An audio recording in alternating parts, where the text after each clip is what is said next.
Mister ഐമനത്തിന്റെ educational qualification ഒക്കെ? Law കോളേജിലായിരുന്നു. അപ്പൊ തൊട്ട് പൊളിറ്റിക്സ് തലലോട്ട് കയറിയതുകൊണ്ട് കംപ്ലീറ്റ് ഒത്തില്ല. ജോലിയുടെ ഭാഗമായിട്ട് നമ്മളൊന്നിച്ച് യാത്ര ചെയ്യേണ്ടി വരും, ചിലപ്പോ ഒന്നിച്ച് താമസിക്കേണ്ടി വരും. അങ്ങനെയൊക്കെ അടുത്തിടപഴകുമ്പോ മിസ്റ്റർ ഐമൻ എന്നെ തെറ്റിദ്ധരിച്ചേക്കരുത്. എന്നാ തെറ്റിദ്ധാരണ?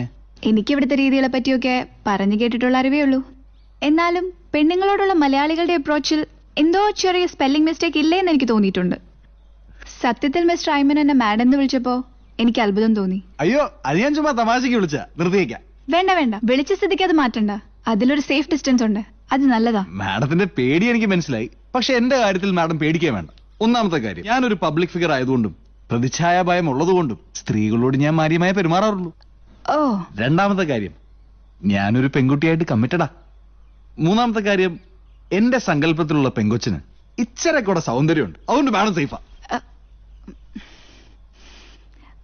ഓക്കെ.